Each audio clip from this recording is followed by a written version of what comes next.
മഹത്വത്തിൻ സാന്നിധ്യം, ദൈവവചനത്തിൻ അഭിഷേകം, മഹിമയിൽ വാണിടും യേശു കർത്താവിന്റെ സാന്നിധ്യം.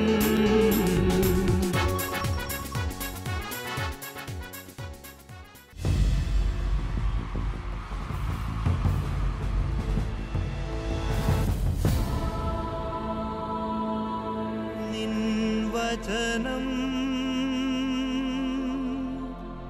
ധ്യാനിക്കുമ്പോൾ ഓഗസ്റ്റ് 15-ാം തീയതി ഭാരതീയരായ നാം പരിശുദ്ധ കന്യകാമറിയത്തിൻ്റെ സ്വർഗാരോപണ തിരുനാളും ഭാരതത്തിൻ്റെ സ്വാതന്ത്ര്യദിനവും ആചരിക്കുകയാണ്. പരിശുദ്ധ കന്യകാമറിയത്തിൻ്റെയും അതേസമയം നമ്മുടെ ഓരോരുത്തരുടെയും ജീവിതത്തിലെ ശരിയായ സ്വാതന്ത്ര്യത്തെക്കുറിച്ചുള്ള ചിന്ത, ഭാരതത്തിന് ശരിയായ സ്വാതന്ത്ര്യത്തിൻ്റെ ഫലങ്ങൾ എങ്ങനെ അനുഭവിക്കാൻ സാധിക്കും എന്നുള്ള ചിന്ത.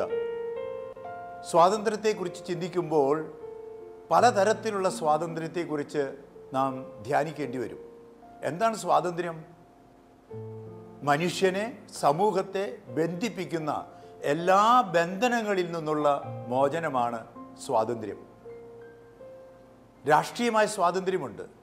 മനുഷ്യനെ ഒരു രാജ്യത്തെ മറ്റൊരു രാജ്യമോ മറ്റു മനുഷ്യരോ അടിമത്തത്തിലേക്ക് കൊണ്ടുവരുമ്പോൾ അങ്ങനെ രാഷ്ട്രീയമായി അവന് സ്വാതന്ത്ര്യം നേടേണ്ടതുണ്ട്. ധാർമ്മികമായ സ്വാതന്ത്ര്യമുണ്ട്. ഇന്ന് മനുഷ്യരെ ചൂഷണം ചെയ്യുന്ന വ്യവസ്ഥിതികൾ, പ്രവർത്തനങ്ങൾ ധാരാളമുണ്ട്. അധാർമിക പ്രവർത്തനങ്ങൾ വളർന്നു വരുന്ന ഈ സാഹചര്യത്തിൽ മനുഷ്യവംശത്തെ ധാർമ്മികതയിലേക്ക് വളർത്തേണ്ട സ്വാതന്ത്ര്യത്തിൻ്റെ ആവശ്യകതയുണ്ട്.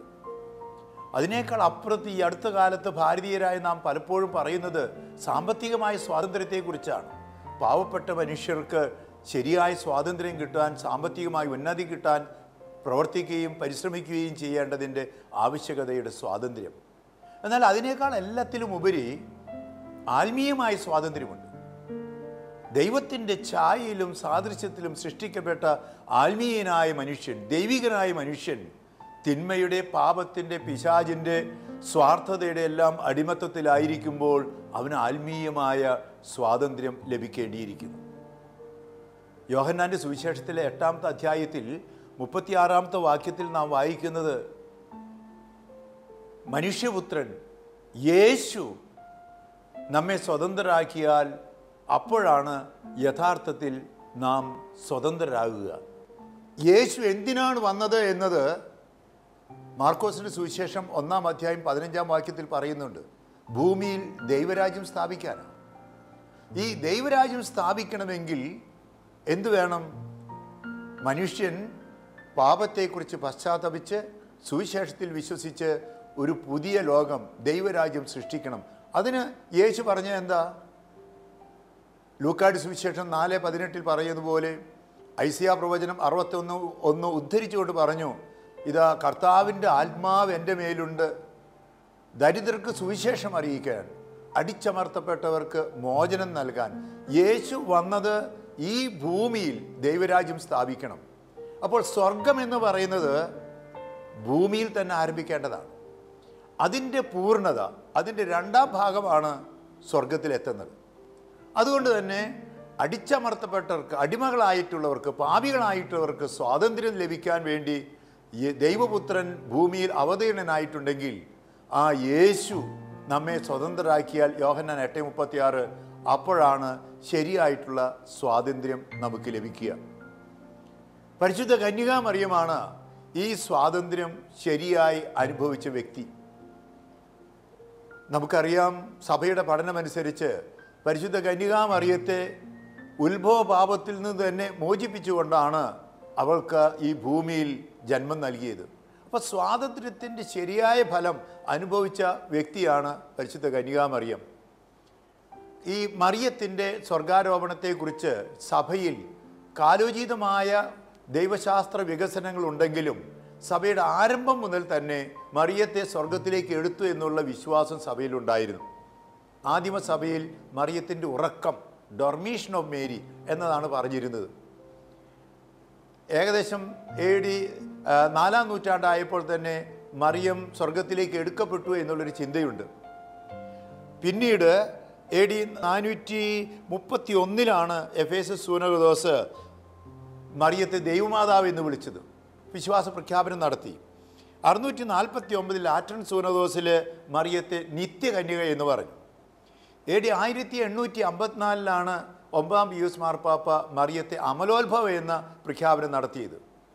1950 നവംബർ മാസം 1-ാം തീയതിയാണ് 12-ാം പിയൂസ് മാർപ്പാപ്പ അന്നത്തെ എല്ലാ ദൈവശാസ്ത്രജ്ഞന്മാരും ലോകത്തിൻ്റെ വിവിധ ഭാഗങ്ങളിലുള്ള മെത്രാന്മാരോടെല്ലാം ആലോചിച്ചതിന് ശേഷം ഉത്ഭവപാപരഹിതയായി ജനിച്ച മറിയത്തെ ദൈവം സ്വർഗത്തിലേക്ക് കരേറ്റി എടുത്തു എന്നുള്ള ആ മറിയത്തിൻ്റെ സ്വർഗ ആരോപണത്തിൻ്റെ ദൈവശാസ്ത്രം, ആ വിശ്വാസം സത്യമായി പ്രഖ്യാപിച്ചത്.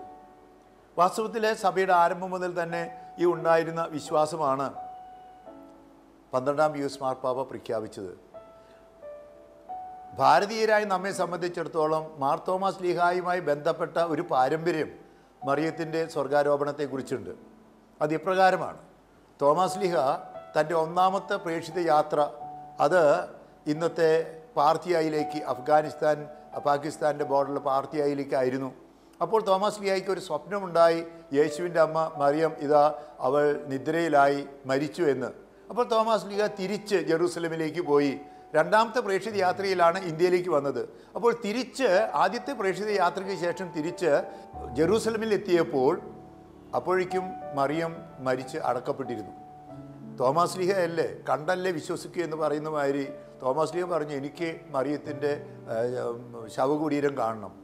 അവരുടെ ആചാരമനുസരിച്ച് കല്ലറ തുറന്നു. അവിടെ നോക്കിയപ്പോൾ മറിയത്തിൻ്റെ മൃതദേഹം അവിടെ കണ്ടില്ല എന്നുള്ളൊരു പാരമ്പര്യം സഭയുടെ ആരംഭം മുതൽ തന്നെയുണ്ട്. 6-ാം നൂറ്റാണ്ടിൽ വിശുദ്ധ ജോൺ ഡമഷ്യൻ ഇതേക്കുറിച്ച് കൂടുതൽ പറയുന്നുണ്ട്. 16-ാം നൂറ്റാണ്ടിലും 18-ാം നൂറ്റാണ്ടിലും ഒക്കെ ഈ തിരുനാൾ, വാസ്തവത്തിൽ 5-ാം നൂറ്റാണ്ടിലും 6-ാം നൂറ്റാണ്ടിലും മറിയത്തിൻ്റെ സ്വർഗാരോപണ തിരുനാൾ സഭയിൽ ആചരിക്കാൻ തുടങ്ങിയതാണ്.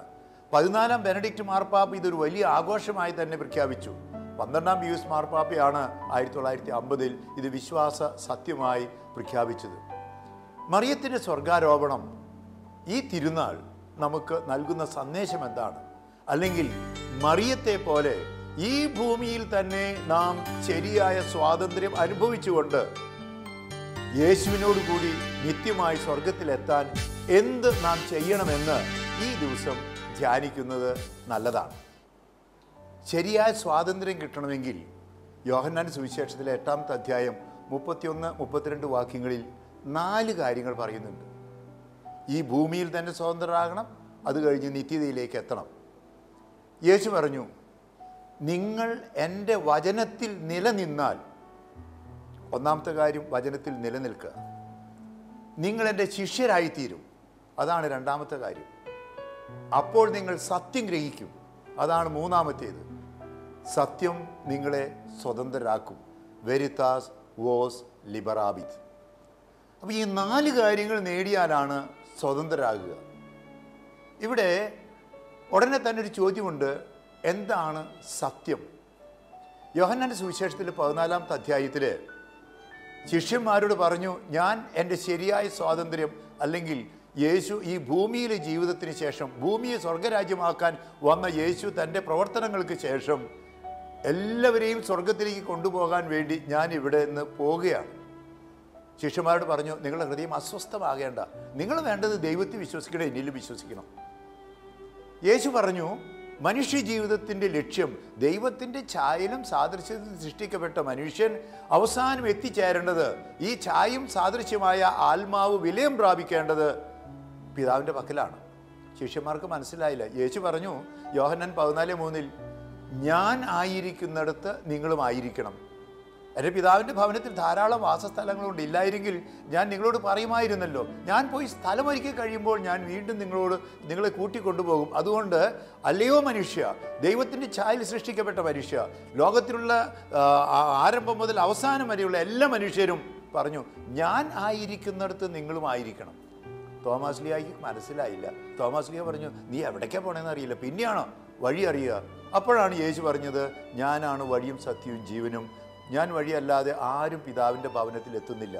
മനുഷ്യൻ്റെ ലക്ഷ്യം പിതാവിൻ്റെ ഭവനത്തിൽ എത്തലാണ്.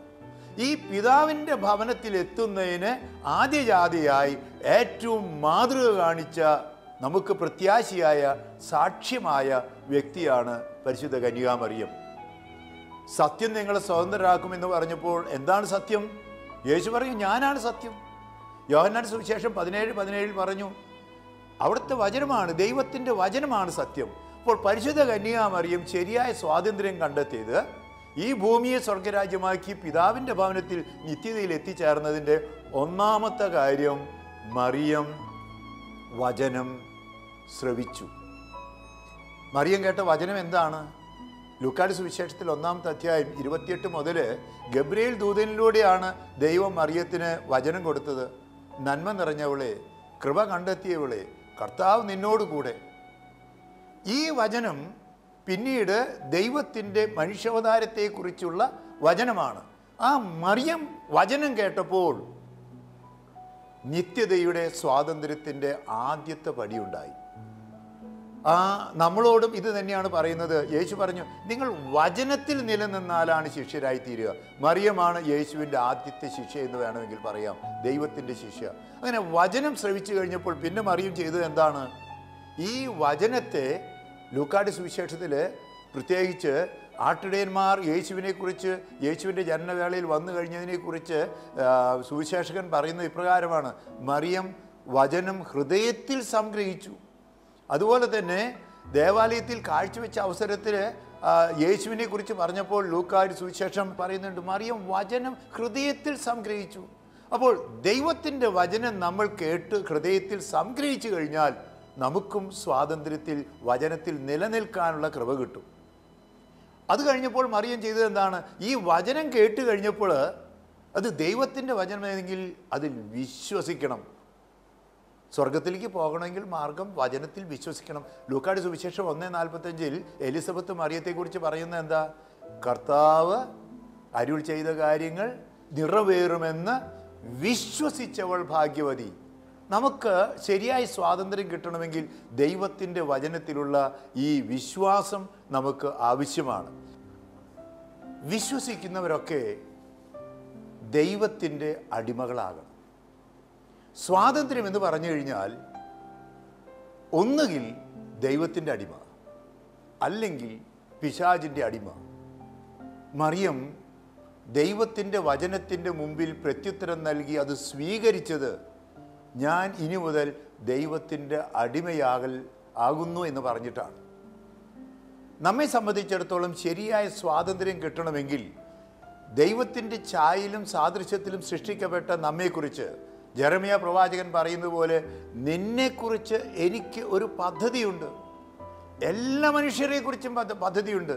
അത് നമ്മുടെ നാശത്തിനല്ല, നന്മയ്ക്ക് വേണ്ടിയിട്ടുള്ളതാണ്. അപ്പോൾ മറിയത്തെക്കുറിച്ചുള്ള ദൈവത്തിൻ്റെ പദ്ധതി എന്തെന്ന് ഗബ്രിയേൽ ദൈവദൂതനിലൂടെ അരുൾ ചെയ്തപ്പോൾ, സംശയം തോന്നിയപ്പോൾ സക്കറിയാസിൻ്റെ കാര്യം പറഞ്ഞ് എലിസബത്തിന് ഇത് 6-ാം മാസമാണെന്ന് പറഞ്ഞ് ദൈവത്തിനൊന്നും അസാധ്യമല്ലെന്ന് പറഞ്ഞ് അവളുടെ വിശ്വാസത്തെ ഉറപ്പിച്ചുകൊണ്ട് ഇതാണ് എന്നെക്കുറിച്ചുള്ള ദൈവത്തിൻ്റെ പദ്ധതിയെന്ന് മറിയം തിരിച്ചറിഞ്ഞപ്പോൾ അവൾ പറയുന്ന വാക്ക്, ഇനിമേൽ ഞാൻ പിശാചിൻ്റെ തിന്മയുടെ സ്വാർത്ഥതയുടെ അടിമയല്ല.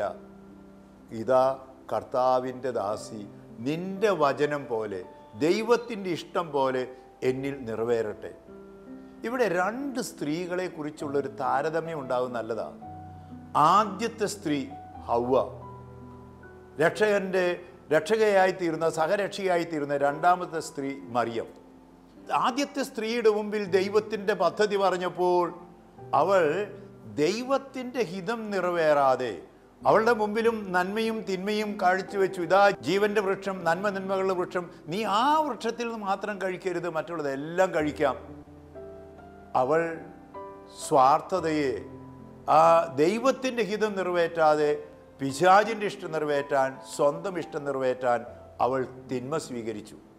അവിടെ പിശാച് അവളെ പ്രലോഭിപ്പിച്ചത് ഇങ്ങനെയാണ്, നീ ദൈവത്തെ പോലെയാകും.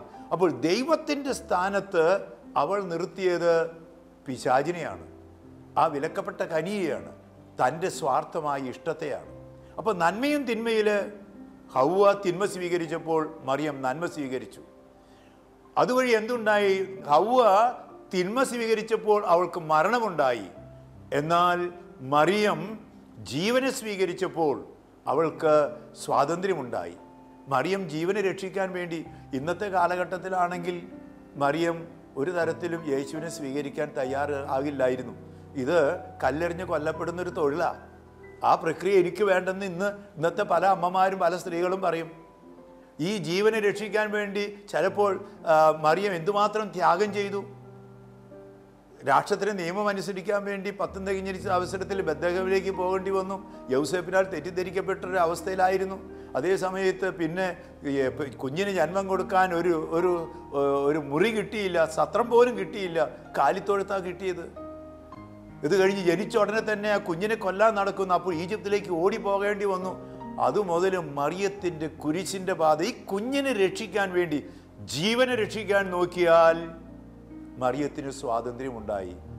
ഹൗവ മരണത്തിന് അടിമപ്പെട്ടു. ഹൗവ പിശാചിനെ സ്വീകരിച്ചു, ദൈവത്തെ വേണ്ടെന്ന് പറഞ്ഞു. ഇവിടെയാണ് ശരിയായ സ്വാതന്ത്ര്യം എന്ന് പറഞ്ഞാൽ കർത്താവിൻ്റെ ദൈവത്തിൻ്റെ ദാസിയാകലാണ്.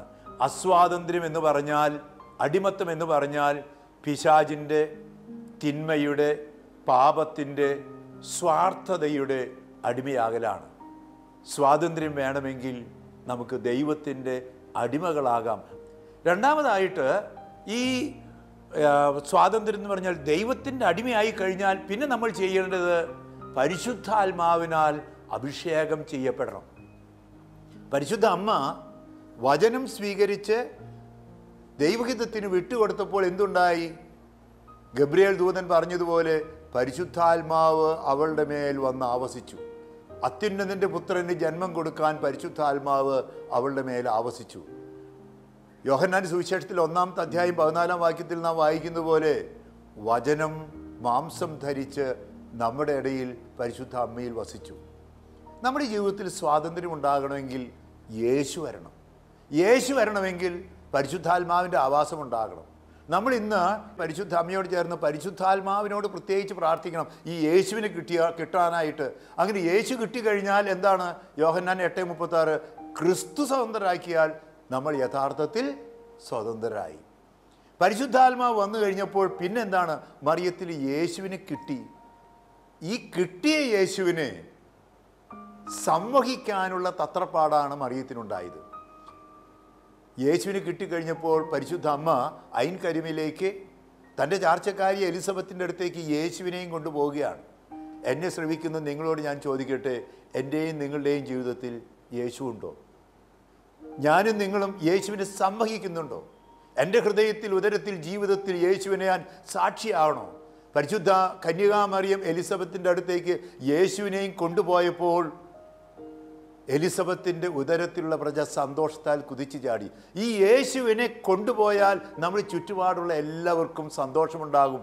ഭാരതത്തിൻ്റെ സ്വാതന്ത്ര്യം ശരിയായ സ്വാതന്ത്ര്യമാകണമെങ്കിൽ, നമുക്ക് ശരിയായ സന്തോഷമുണ്ടാകണമെങ്കിൽ ഞാനും നിങ്ങളും ചെയ്യേണ്ടത് ജീവിത സാക്ഷ്യത്തിലൂടെ യേശുവിനെ മറ്റുള്ളവർക്ക് സാക്ഷ്യപ്പെടുത്തി കാണിച്ചു കൊടുക്കലാണ്. അതാണ് മറിയം ചെയ്തത്. യേശുവിനെ പ്രസവിച്ചു, യേശുവിനെ കൊടുത്തു, പ്രദാനം ചെയ്തു, പ്രഘോഷിച്ചു. നമ്മുടെ എല്ലാവരുടെയും ജീവിതത്തിൽ സ്വാതന്ത്ര്യം കിട്ടണമെങ്കിൽ ഈ സ്വാതന്ത്ര്യം എനിക്ക് വേണ്ടി മാത്രമുള്ളതല്ല. സ്വാതന്ത്ര്യം എന്ന് പറയുന്നത് കുഴിച്ചു മൂടാനുള്ളതല്ല. സ്വാതന്ത്ര്യം എന്ന് പറയുന്നത് എൻ്റെ സ്വാർത്ഥതയ്ക്ക് ഉപയോഗിക്കാനല്ല. ദൈവം എന്ന് പറയുന്നത് എൻ്റെ വ്യക്തികാര്യമല്ല. ദൈവം എന്ന് പറയുന്നത്, യേശു എന്ന് പറയുന്നത്, സത്യം എന്ന് പറയുന്നത് അത് മറ്റുള്ളവർക്ക് കൊടുക്കാനുള്ളതാണ്. മറിയം യേശുവിനെ മറ്റുള്ളവർക്ക് കൊടുത്തു. മറിയം ചെയ്തതുപോലെ യേശുവിനെ കൊടുക്കുമ്പോൾ സ്വാതന്ത്ര്യം സർവ ലോകത്തിനുള്ളതാണ്. ഈ കൊടുക്കലാണ് സ്വാതന്ത്ര്യത്തിൻ്റെ ഏറ്റവും വലിയ ദൗത്യം. ഈ സ്വാതന്ത്ര്യമാകണമെങ്കിൽ മറിയത്തിൻ്റെ ജീവിതത്തിൽ യേശുവിനെ അനുധാവനം ചെയ്തു. വിശുദ്ധ ഗ്രന്ഥത്തിൽ നമുക്ക് മറിയത്തെ പ്രധാനപ്പെട്ട കാര്യങ്ങളൊന്നും കാണുന്നില്ല, ചുരുക്കം അവസരത്തിലേ ഉള്ളൂ. മാർക്കോസിൻ്റെ സുവിശേഷത്തിൽ 3-ാമത്തെ അധ്യായത്തിൽ, ലൂക്കായുടെ സുവിശേഷം 8-ാമത്തെ അധ്യായത്തിലൊക്കെ യേശുവിന് എന്തോ വിഷമമുണ്ടെന്ന് കേട്ടപ്പോൾ ഉടനെ മറിയം ചെല്ലുന്നുണ്ട്. അപ്പോൾ അവിടെ ചോദിക്കുന്നുണ്ട്, ഈ ആരാണ് നിൻ്റെ അമ്മ വന്നിരിക്കുന്നു എന്ന് പറഞ്ഞപ്പോൾ യേശു ചോദിക്കുന്നൊരു ചോദ്യമുണ്ട്, ആരാണ് എൻ്റെ അമ്മ? ആരാണ് എൻ്റെ സഹോദരൻ? ആരാണ് എൻ്റെ സഹോദരി? ദൈവവചനം അനുസരിച്ച് ജീവിക്കുന്നവരാണ് എൻ്റെ അമ്മയും സഹോദരനും സഹോദരിയും. അവർക്കാണ് എൻ്റെ അമ്മയാകാൻ സാധിക്കുക. യേശു പറഞ്ഞത് എൻ്റെ അമ്മയെപ്പോലെ നിങ്ങളെല്ലാവരും അമ്മമാരാകണം. അമ്മമാരാകണമെങ്കിൽ ഒറ്റ കാര്യമേ ഉള്ളൂ, ദൈവത്തിൻ്റെ ഹിതം നിറവേറ്റണം, ദൈവത്തിൻ്റെ വചനം നിറവേറ്റണം, ഒപ്പം യേശുവിനെ അനുധാവനം ചെയ്യണം. എങ്ങനെയാണ് യേശുവിനെ അനുധാവനം ചെയ്യേണ്ടത്? അത് കുരിശിൻ്റെ പാതയിലൂടെയാണ്. കുരിശില്ലാതെ കീടമില്ല, ത്യാഗമില്ലാതെ സന്തോഷമില്ല, മരണമില്ലാതെ നിത്യതയില്ല. മറിയം യേശുവിനെ കുരിശിൻ്റെ പിന്നാലെ പോയി, കുരിശിൻ്റെ കീഴിൽ നിന്നു. കുരിശിൻ്റെ കീഴിൽ നിന്നപ്പോഴാണ് മറിയത്തെ യേശു ഇതാ നിൻ്റെ അമ്മ എന്ന് പറഞ്ഞ് യോഹന്നാന് കൊടുത്തത്, നമുക്ക് ഓരോരുത്തർക്കും തന്നത്. നമ്മുടെ ഓരോരുത്തരുടെയും അമ്മയായിട്ട് കുരിശിൽ വെച്ച് തന്നെയാണ് യേശു അമ്മയെ നമുക്ക് അമ്മയായി മാറ്റിയത്. കുരിശിൻ്റെ പിന്നാലെ പോകാതെ ഒരാൾക്കും സ്വാതന്ത്ര്യം കിട്ടില്ല. സ്വർഗത്തെക്കുറിച്ചുള്ള ചിന്തയിൽ സ്വർഗാരോഹണ തിരുനാൾ ആചരിക്കുമ്പോൾ നമ്മുടെ അനുദിന ജീവിതത്തിലുണ്ടാകുന്ന ക്ലേശങ്ങളെ കർത്താവിൻ്റെ കുരിശോട് ചേർത്ത് മറിയത്തെ പോലെ അനുധാവനം ചെയ്യാൻ നമുക്ക് സാധിക്കണം. കാനായിലെ കല്യാണത്തിൻ്റെ അവസരത്തിൽ മറിയം ചെയ്തത് എന്താ? യേശുവിനെ കിട്ടിക്കഴിഞ്ഞപ്പോൾ ഇരിക്കപ്പെടുകയില്ലാതെ ആ വീടിൻ്റെ ആ കാനായിലെ കുടുംബത്തിൻ്റെ വേദന കണ്ടറിഞ്ഞ് സഹായിക്കാനായിട്ട് ചെന്നു. വേദനയുടെ പശ്ചാത്തലത്തിൽ സഹായഹസ്തം നീട്ടുമ്പോഴാണ് സ്വാതന്ത്ര്യത്തിൻ്റെ മധുരമയുണ്ടാകുക. എലിസബത്തിന് വേദനയെന്നറിഞ്ഞപ്പോൾ അവൾ യേശുവിനെയും കൊണ്ട് അവിടെ ചെന്ന് അവളെ സഹായിച്ചപ്പോഴാണ് ശരിയായിട്ടുള്ള സ്വാതന്ത്ര്യത്തിൻ്റെ സന്തോഷം മറിയത്തിന് ലഭിച്ചത്. കുരിശെടുക്കുമ്പോൾ, മറ്റുള്ളവരെ സഹായിക്കുമ്പോൾ, അതാണ് ശരിയായ സ്വാതന്ത്ര്യത്തിൻ്റെ അർത്ഥവും ലക്ഷ്യവും. പരിശുദ്ധ അമ്മ നമുക്ക് നൽകുന്ന മാതൃക ഇതാണ്.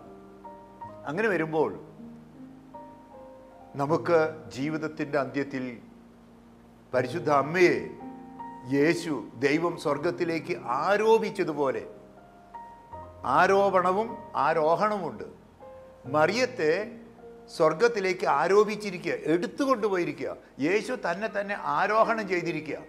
അപ്പോൾ മറിയത്തെ യേശു സ്വർഗത്തിലേക്ക് കൊണ്ടുപോയിട്ടുണ്ടെങ്കിൽ അതിൻ്റെ കാരണം മറിയം ഈ ഭൂമിയിൽ വെച്ച് തന്നെ ശരിയായ സ്വാതന്ത്ര്യം അനുഭവിച്ചു. അതിൻ്റെ പൂർണ്ണതയായിട്ടാണ് ഉത്ഭവപാപരഹിതയായി പിന്നീട് പാപം ചെയ്യാതെ ദൈവത്തിൻ്റെ വചനം സ്വീകരിച്ച് ആ യേശുവിനെ കൊടുത്ത് യേശുവിനെ അനുധാവനം ചെയ്ത് യേശുവിൻ്റെ കുരിശിൻ്റെ കീഴിൽ നിന്ന് സഹരക്ഷകയായി യേശുവിൻ്റെ ബലിയിൽ പങ്കുചേർന്ന് അങ്ങനെ വചനവും കൂദാശകളും യേശു കൂട്ടായ്മയും എല്ലാം അങ്ങനെ തീർന്നപ്പോൾ യേശു മറിയത്തെ സ്വർഗത്തിലേക്ക് കൊണ്ടുപോയി. ഈ മറിയം നമ്മോട് ആഹ്വാനം ചെയ്യുന്നത് ദൈവത്തെ കണ്ടുമുട്ടാൻ നമ്മൾ ഒന്നിച്ചിരുന്ന് പ്രാർത്ഥിക്കണം. പന്തക്കുസ്താ ദിനത്തിൽ അപ്പസ്തോല പ്രവർത്തനം 1:14 കാണുന്ന പോലെ ശിഷ്യന്മാരെല്ലാവരെയും ഒരുമിച്ച് കൂട്ടി പ്രാർത്ഥിച്ചപ്പോഴാണ് പരിശുദ്ധാത്മാവ് വന്നത്. അപ്പോഴാണ് സഭ രൂപം കൊണ്ടത്. ആ സഭയിലെ പൂർണ്ണത സ്വർഗത്തിൽ എത്തലാണ്. അതാണ് പള്ളി കൂദാശ. അങ്ങനെ നമ്മെ എല്ലാവരെയും സ്വർഗത്തിലേക്ക് കൊണ്ടുപോകാനുള്ള ക്ഷണമാണ് ഈ സ്വർഗാരോപണ തിരുനാൾ നമുക്ക് നൽകുന്നത്. നമ്മുടെ ലക്ഷ്യം സ്വർഗമാണ്. സ്വർഗാരോപണ തിരുനാൾ നമുക്ക് നൽകുന്ന സന്ദേശം പ്രത്യാശയുടേതാണ്. ഈ ലോകത്തിൽ തീരേണ്ടതല്ല. മരണം ഒരു കവാടമാണ്. മർത്യതയിൽ നിന്ന് അമർത്യതയിലേക്ക് പൗലോസ്ലീഹ പറയുന്ന പോലെ, കൊരിന്ത്യക്കാർക്ക് എഴുതിയ 1-ാം ലേഖനം 15-ാമത്തെ അധ്യായത്തിൽ പറയുന്ന പോലെ, നശ്വരമായ ഈ ജീവിതത്തിൽ നിന്ന് അനശ്വരതയിലേക്ക് മറിയം നമ്മെ കൊണ്ടുപോകാൻ സഹായിക്കും. പരിശുദ്ധ അമ്മയുടെ മധ്യസ്ഥ ശക്തി അതാണ്. അതുകൊണ്ടാണ് നമ്മൾ എല്ലാ ദിവസവും നന്മ നിറഞ്ഞ മറിയമേ എന്ന പ്രാർത്ഥനയിൽ ഇപ്പോഴും ഞങ്ങളുടെ മരണസമയത്തും ഞങ്ങൾക്ക് വേണ്ടി അപേക്ഷിക്കണമേ എന്ന് പ്രാർത്ഥിക്കുന്നത്. നമ്മുടെ എല്ലാവരുടെയും ജീവിതത്തിൻ്റെ അന്ത്യത്തിൽ നമ്മെ സ്വർഗത്തിലേക്ക് കൊണ്ടുപോകാൻ സ്വർഗീയ രാജ്ഞിയായി നമുക്കുള്ള മറിയം നമുക്ക് മധ്യസ്ഥയാണ്, മാതൃകയാണ്, പ്രത്യാശയാണ്. ഈ പ്രതീക്ഷയിൽ മറിയത്തിൻ്റെ സ്വർഗാരോപണ തിരുനാൾ ആഘോഷിക്കുവാൻ നമുക്കെല്ലാവർക്കും സാധിക്കട്ടെ എന്ന് ഞാൻ പ്രാർത്ഥിക്കുന്നു. ശരിയായ സ്വാതന്ത്ര്യം ദൈവഹിതത്തിന് വിട്ടുകൊടുക്കലാണ്, ദൈവത്തിൽ വിലയം പ്രാപിക്കലാണ്. അതിന് ദൈവം നമ്മെ അനുഗ്രഹിക്കട്ടെ. ആമേൻ. നിത്യസ്നേഹത്താൽ എന്നെ സ്നേഹിച്ചു, നിത്യസ്നേഹത്താൽ എന്നെ സ്നേഹിച്ചു. ദിവ്യകാരുണ്യ സാന്നിധ്യം എൻ്റെ ഉള്ളിലേകുന്നു ആനന്ദം. ദിവ്യകാരുണ്യ സ്നേഹമല്ലാതെ ഒന്നുമേകില്ല സന്തോഷം. വാവാ നീ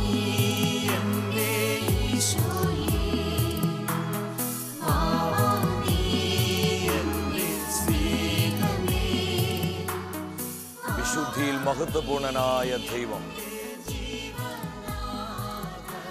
തിരുവോസ്തി രൂപനായി നമ്മുടെ മധ്യേ കടന്നു വന്നിരിക്കുകയാണ്.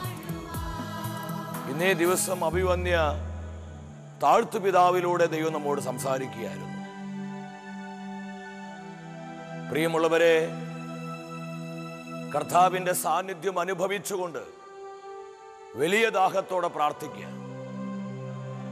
ആരെല്ലാം ഹൃദയനുറുക്കത്തോടെ കർത്താവിൻ്റെ തിരുമുഖത്തേക്ക് നോക്കുന്നുവോ അവർക്കാർക്കും ലജ്ജിക്കേണ്ടി വരികയില്ല.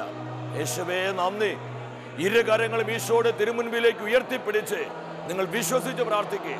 കുടുംബങ്ങളും നമ്മുടെ ജീവിതങ്ങളും നമ്മുടെ തലമുറകളും നമ്മളായിരിക്കുന്ന ജീവിതത്തിൻ്റെ എല്ലാ മേഖലകളും നമ്മുടെ വ്യക്തിപരമായ ആവശ്യങ്ങൾ, നിയോഗങ്ങൾ, ഈ തലങ്ങളെല്ലാം സമർപ്പിച്ച് ഈ മണ്ഡലങ്ങളിലേക്കെല്ലാം കർത്താവിൻ്റെ കൃപ പെരുമഴയായി പെയ്തിറങ്ങുവാൻ, നദിയായി ഒഴുകപ്പെടുവാൻ നിങ്ങൾ സ്വരമുയർത്തി യേശുവിനെ വിളിക്കേ. യേശുവേ, യേശുവേ, യേശുവേ, പ്രവർത്തിക്കണമേ, പ്രവർത്തിക്കണമേ. പരിശുദ്ധ കുർബാനയിൽ നിന്ന് അത്ഭുത സാന്നിധ്യം പകർന്ന് ഞങ്ങളുടെ ജീവിതങ്ങളെ സൗഖ്യമാക്കണമേ, വിടുവിക്കണമേ, അനുഗ്രഹിക്കണമേ, അഭിഷേകം ചെയ്യണമേ. അല്പകൂടെ സ്വരമുയർത്തി യേശുവിനെ വിളിക്കാം. Hallelujah, hallelujah, hallelujah. ലോകത്തിന് വിവിധ ഭാഗങ്ങളിൽ വിശ്വസിച്ച് പ്രാർത്ഥിക്കുന്ന അനേക ആയിരങ്ങളിലേക്ക് കർത്താവിന്റെ കൃപ ഇത് ഒഴുകപ്പെടുന്നു. Hallelujah, hallelujah, hallelujah.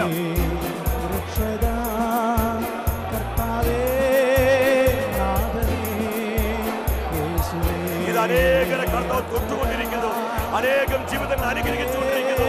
അനേകം കുടുംബങ്ങളെ കർത്താവ് വിശുദ്ധീകരിച്ചുകൊണ്ടിരിക്കുന്നു. Hallelujah, hallelujah, hallelujah. നല്ല ദൈവമേ, പ്രവർത്തിക്കുന്നതിനായിട്ട് നന്ദി പറയുന്നു. സൗഖ്യം നൽകുന്നതിനായിട്ട് നന്ദി പറയുന്നു. ഞങ്ങളെ വിശുദ്ധീകരിക്കുന്നതിനായിട്ട് നന്ദി പറയുന്നു.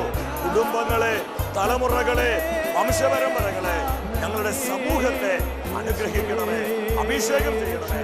യേശുവേ നന്ദി, യേശുവേ സ്തുതി, യേശുവേ ആരാധന. അടുത്ത ആഴ്ചയിൽ ദൈവവചനം നമ്മൾ ധ്യാനിക്കുന്നത് നിത്യതയുടെ പ്രത്യാശയിൽ ജീവിക്കുക.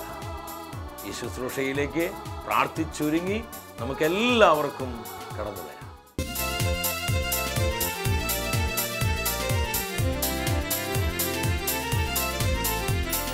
മഹത്വമേ, മഹത്വമേ, മഹത്വത്തിൻ രാജാവേ, മഹത്വത്തിൻ സാന്നിധ്യം. മഹത്വമേ, മഹത്വമേ, മഹത്വത്തിൻ കർത്താവേ, മഹത്വത്തിൻ സാന്നിധ്യം. മഹത്വമേ, മഹത്വമേ, മഹത്വത്തിൻ രാജാവേ, മഹത്വത്തിൻ സാന്നിധ്യം. മഹത്വമേ,